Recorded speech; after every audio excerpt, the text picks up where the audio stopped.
Hello, everyone, and welcome to this episode of Langer at the Mic Live. Let's see, just want to make sure we're streaming live here, okay, on YouTube, because today we are going to be breaking down the Dallas Cowboys 2021 draft class.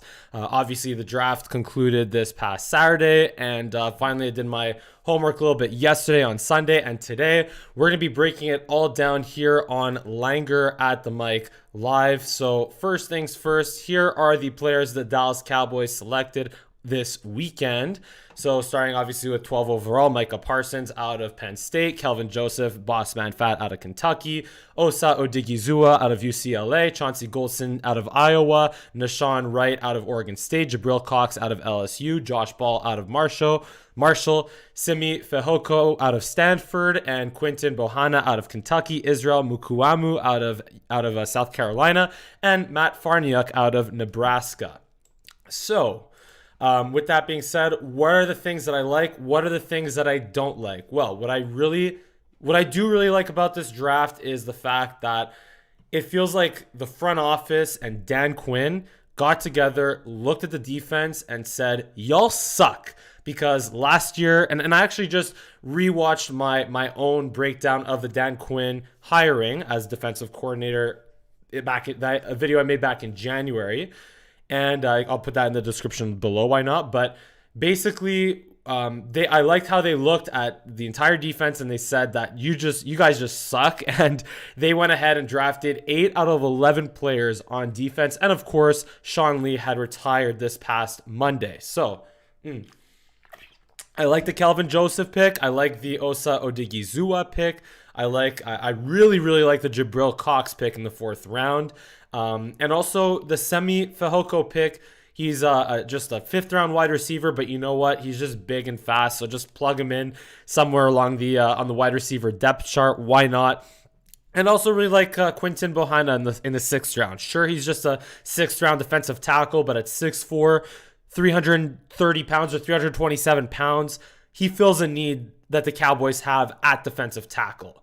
So that's what I really like. They established the fact that they need to improve the defense, especially their linebacking core, and they went ahead, they drafted players that they needed and that can potentially really improve their defense going forward. They just threw a lot of darts at the defense, and hopefully one of them hits. Now, what I don't like about it, what I really don't like about this draft is honestly the theme for a lot of the picks, especially in the top 100, was just lack of value.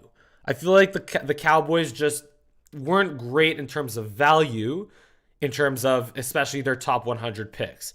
I feel like the Micah Parsons pick could have been Rashawn Slater, plug him in at left guard over Connor Williams, and then eventually plug him in at left tackle when Tyron Smith inevitably gets hurt. Again, God bless Tyron Smith, but just the unfortunate truth is that he is inevitably going to miss a game here, a game there. And I mean, Brandon Knight and Terrence Steele, they improved over the course of the season, but if Terrence Steele plays the way he did early on the season, well, Dak Prescott's in trouble. So, and the entire offense is in trouble as a result. So that's why I would have invested, just because of the value of offensive tackle over linebacker.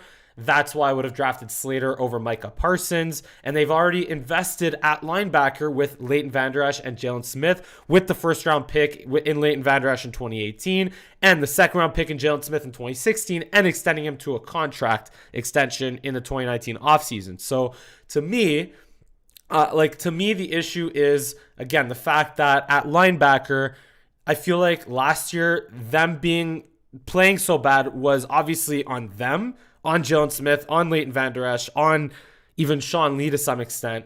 But it was also on the awful play of the defensive line, particularly in the middle at nose tackle and defensive tackle. Dontari Poe was a huge disappointment.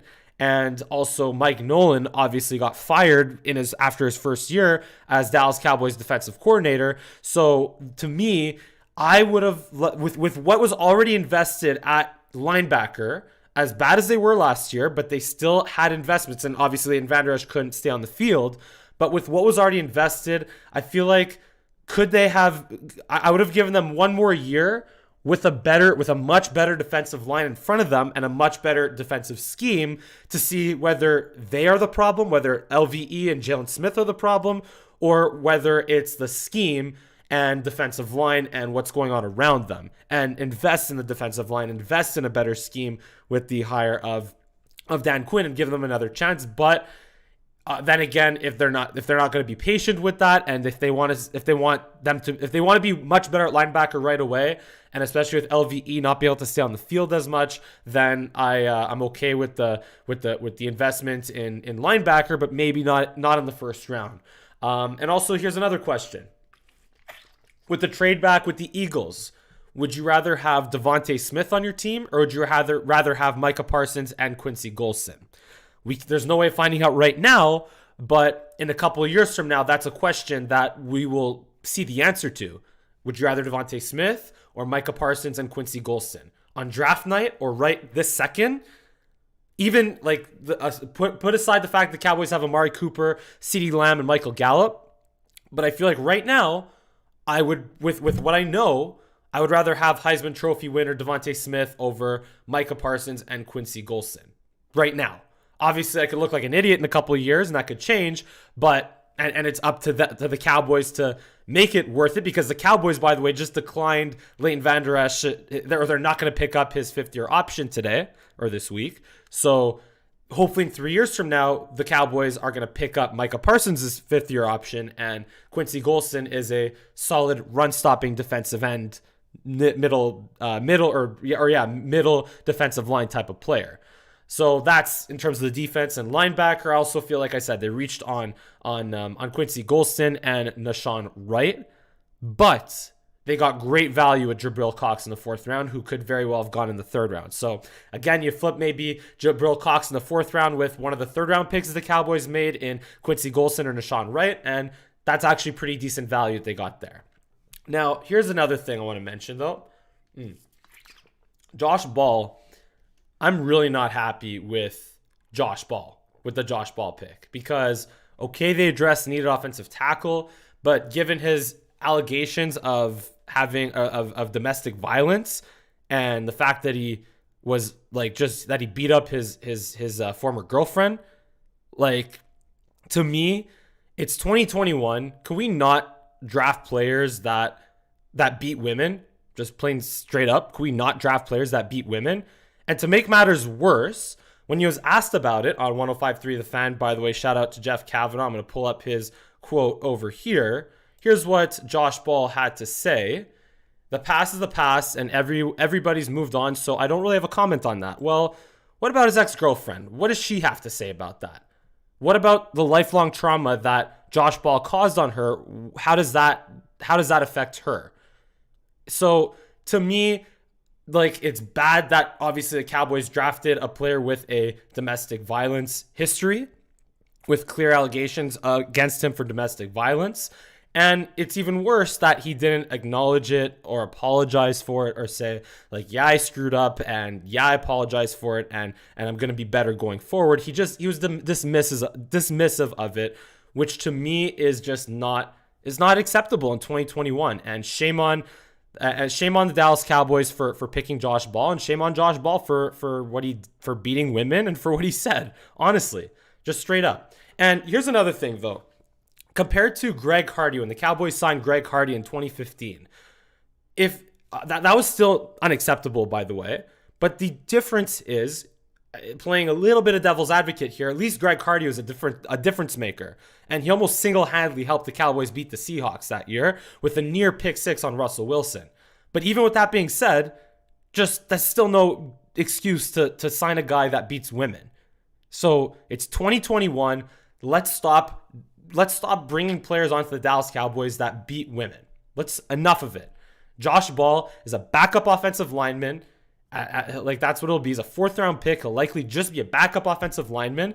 So just all the more reason. Shame on the Cowboys for picking him, and shame on Josh Ball for answering that way.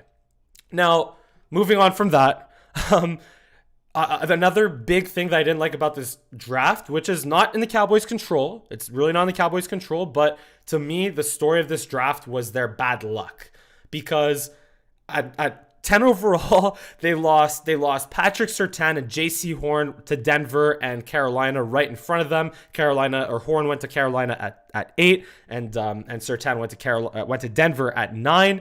So that was obviously their bad luck in the first round. Second round, they lost Trevon Merrick to the Las Vegas Raiders, who traded up in front of them. So that was bad luck right there.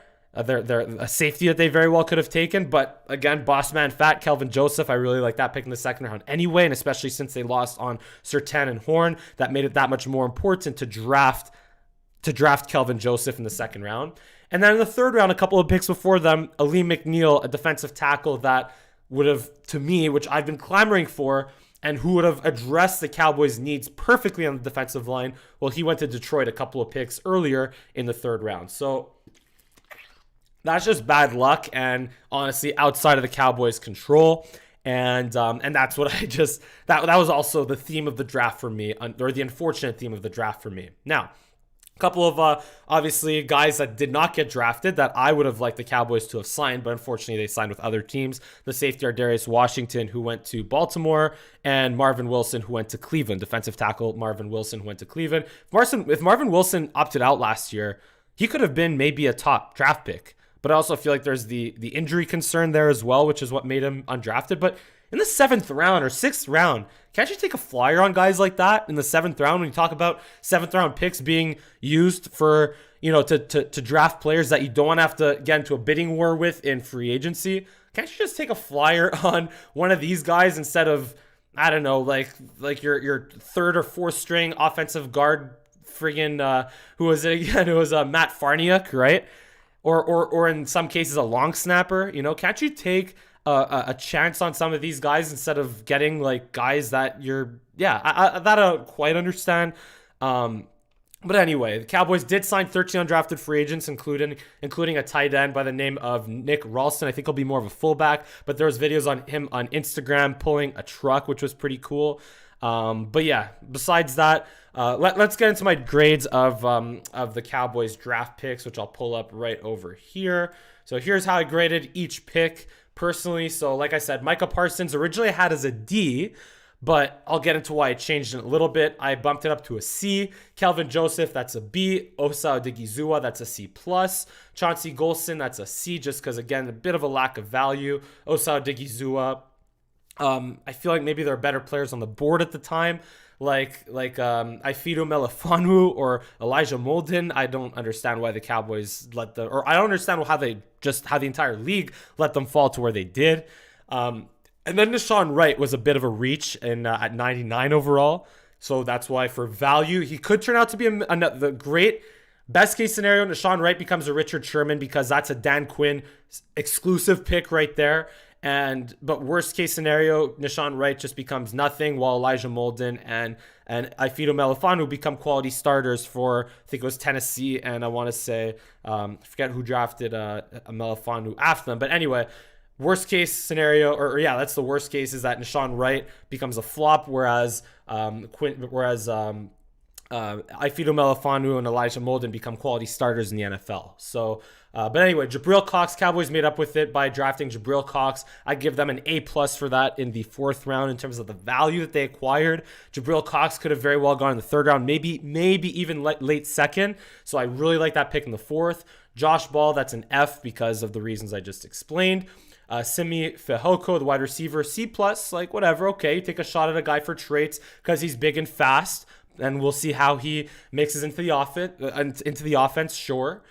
Quinton Bohanna, I gave them a B because that addresses a need in the 6th round. So cool with that. And especially since, like I said, 6'4", 327-pound defensive tackle, no pass rush, but like if he's a guy that just can't be moved, especially if they're going to go to a 3-4 line, which we'll get into a little bit. But if Quinton Bohanna becomes a guy that just can't be moved, well, that would be perfect for what the Cowboys need on the defensive line. I just hope he's a guy that can't be moved, but also moves, kind of, unlike Dontari Poe, who couldn't move, or he was able to be moved and just sucked, plain and simple. So I hope that Quinton Bohanna, even though he's a 6th-round pick, can play meaningful snaps and doesn't just completely suck. And now you have also Israel Mukuamu, the defensive back out of South Carolina. Gave them a B for that because Maybe it could be a Cam Chancellor type of guy. I don't know. That's, again, a Dan Quinn exclusive pick. The two 6'4" guys that were in this draft were both two 6'4" defensive backs that were in this draft were both drafted by Dan Quinn and the Dallas Cowboys, which is interesting. And then Matt Farniok, offensive guard in the 7th round. Like, that's a C just because whatever. It's an offensive guard in the 7th round. So whatever, like, just it is what it is. Just a traits type of pick, so not much more than that. So overall, my grade is on this draft, if to be honest, if last year with CeeDee Lamb falling to them, with Trayvon Diggs falling to them, with Neville Gallimore falling to them, with Tyler Biotish, Reggie Robinson, not so much Reggie Robinson, but more so Tyler Biotish and Bradley Anae, if last year, if that draft class was an A, then honestly, this draft class was a C+. Because even though, while they did address the needs that they had on defense, except safety, which is another issue, and it's not funny that Stephen Jones made jokes about it after not addressing safety again. But with all that being said, is like I said, is that the Cowboys could have gotten better value out of this draft, partly because of luck, but also partly because of the players they went for scheme fits and what they needed over like completely dismissing value and best player available, which is that how Dan Quinn built the defense, the Legion of Boom in Seattle? Maybe. I'll be honest, I'm not quite as familiar with that draft process back in 2009, 2010, 2011, 2012, but yeah, just at least some best player available, and or best player available should still be part of your approach and part of your philosophy when drafting. But again, I do like how they had 11 darts. They threw 11 darts at the board, and hopefully one of them hits, plain and simple. So now, here's what's interesting, though. Now, where do they fit? Where do all these players fit? Well, let's start on offense, because there are only 2 offensive players drafted, or 3 offensive players drafted. So, not going to really talk about the Marshall tackle, because, like I said, reasons listed above. Semi Fehoko is just big and fast which is good for a 5th round receiver at 6'4". He ran a sub 4.40, so traits, and fit him in somewhere. Let's see where he fits in. Could he be a guy that comes out in a 5 wide receiver set, just tell him to run as far as he can, as fast as he can, and maybe Dak connects with him? Maybe, sure. But yeah, that's a guy that I like, just a traits guy, and no complaints really there. I want to mention also, who's the Matt Farniok, the guard, is just going to be like he might not even make the team. He could just be like a 4th string guard. Like, sure, okay. Best case scenario, makes the team as a backup, and maybe, who knows, maybe like Terrence Steele last year, he'll get meaningful snaps and not suck as bad as Terrence Steele did, but whatever, that is what it is. But let's talk about the defense, though. Now, the Cowboys, they have a lot of questions surrounding the linebacker position because, like I said, they ain't picking up Leighton Vander Esch's option. And the other thing right now is that cutting Jalen Smith right now would not only not save them anything, but it would cost them $6.8 million right now. So if I pull that up right here, courtesy of Over the Cap, here is Jalen Smith's contract situation. 2021, as you could see, it would be a deficit, if I do this, right around orientation skills, right around up here. Yeah, $6.8 million. It would cost them $6.8 million against the cap in the dead money hit of 16.6 plus 6.8 million, or the 6.8 million of dead money added to in that 16.6 of already dead money. So anyway, bottom line is you don't want to cut Jalen Smith right now. But what you could do is June 1 him. That's if they cut him before June 1st. Now, if they post June 1 him, if I bring that up over here, this is what it would look like. So the Cowboys would still have a $9.8 million dead money hit for this season, but it wouldn't cost them anything to cut him. And the reason why they'd cut him is to essentially save that roster spot. And they would obviously they would be able to save 9.2 and 11 and 11 and 12.3 in the ensuing years after that by cutting him post-June, by designating Jalen Smith as a post-June 1 cut. So that's what Jalen Smith, at least in terms of his contract.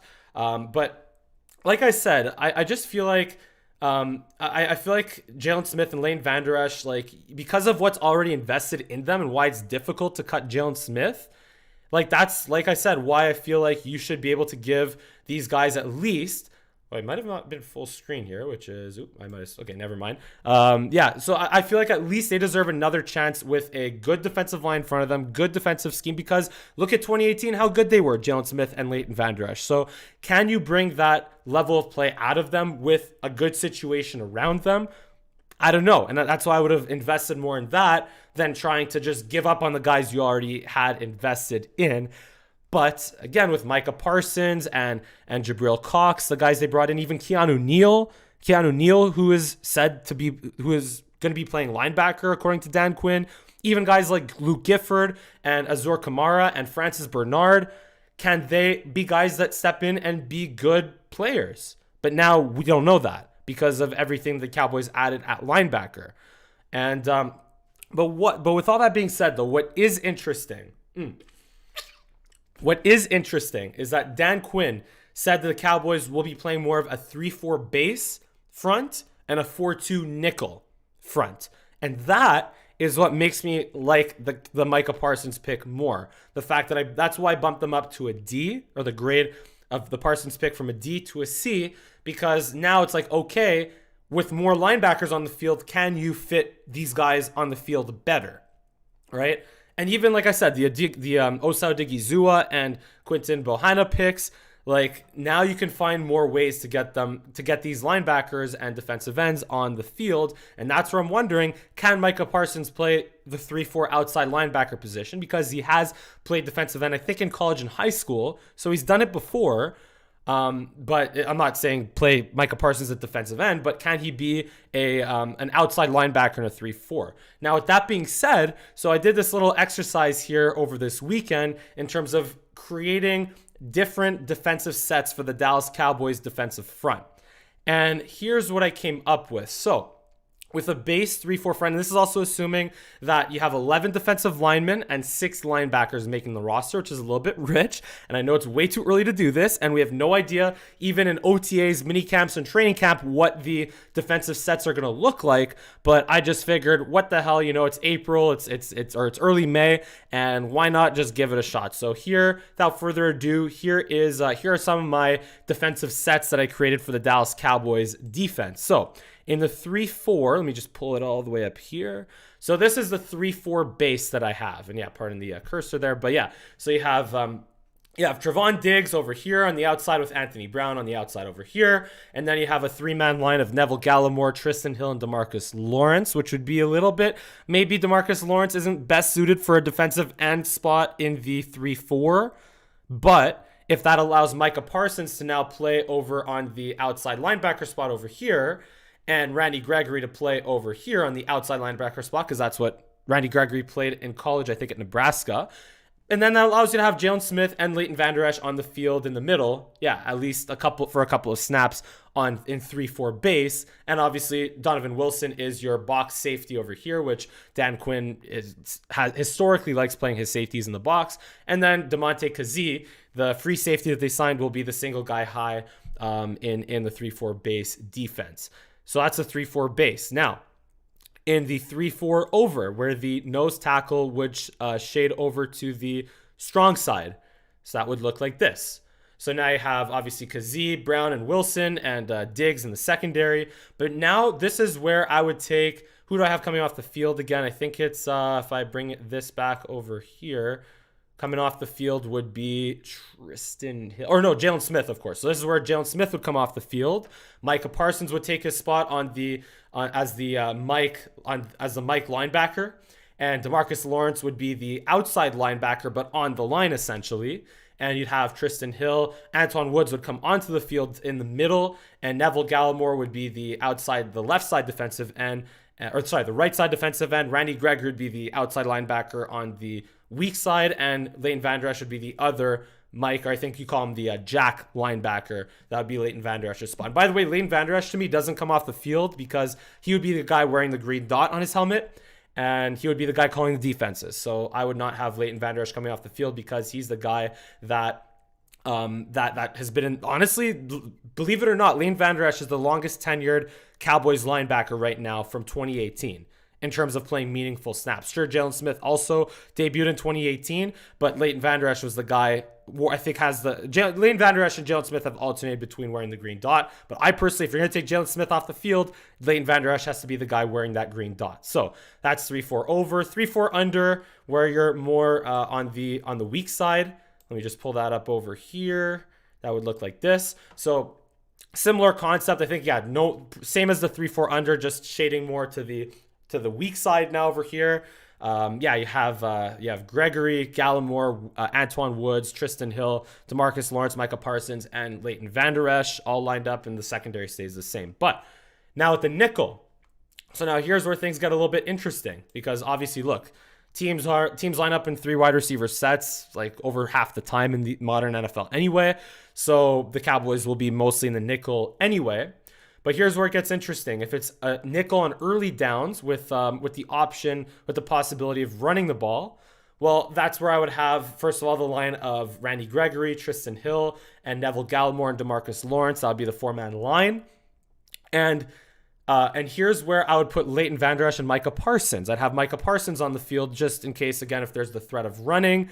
I feel like Micah Parsons is, that's his chance to be good against the run, is in a 4-2 nickel. But here's where I'm wondering, are they going to play Anthony Brown in the slot here or out wide? Or because here, as you can see over on this side, I have Kelvin Joseph out wide and Anthony Brown in the slot. But some teams, their slot receiver is better than or more dangerous than their secondary or their second out wide guy. So that's why I have Trevon Diggs over here covering the best receiving option on the field, right?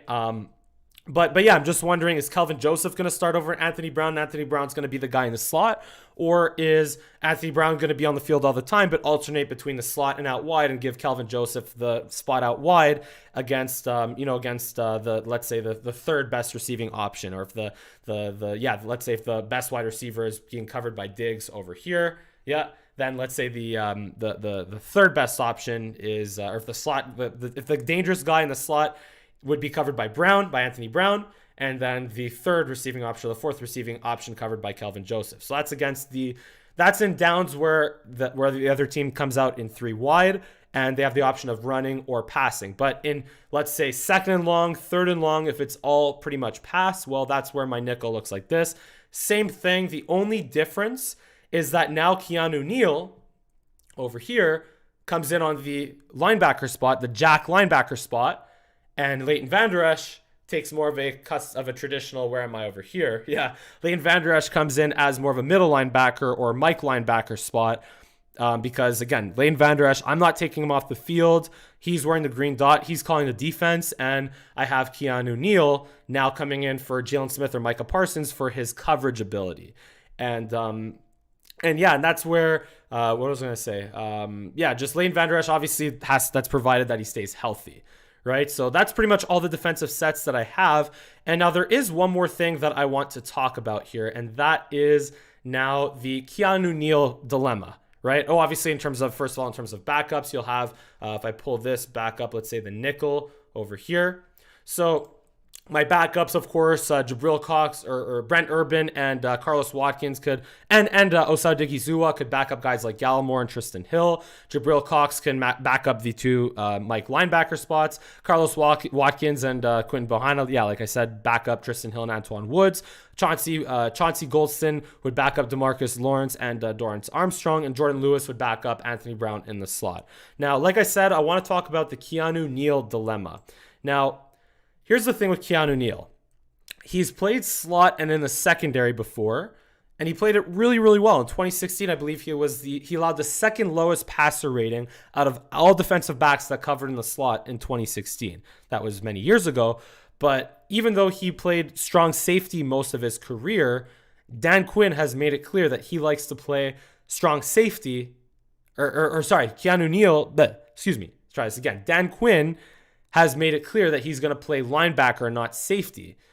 But given Keanu Neal's past of playing strong safety, I feel like, and especially with Dan Quinn's preference of playing the strong safety as more of a box guy and putting a single guy high instead of, 2 safeties out high and, a traditional front 7 or nickel and 2 guys out wide, to me, like if Keanu Neal, if you told me Keanu Neal's a safety or a slot corner, then that would make him a perfect hybrid corner and strong safety, even whether it's in base or in the nickel. And if it's in the nickel, Keanu Neal's your guy in the slot and Donovan Wilson's your guy at strong safety.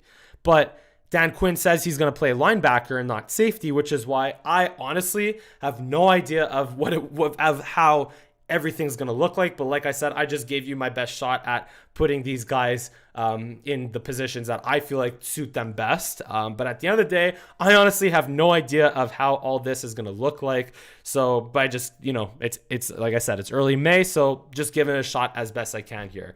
And as usual, look, I didn't really look at comments here, but as usual, if you just leave a comment on what you think of this Cowboys draft class, leave a comment on where you would fit all these guys on defense. I had an interesting conversation on Twitter about it yesterday, so bring it on over here. Leave a comment on where you think these guys fit best in the Cowboys defense, and yeah.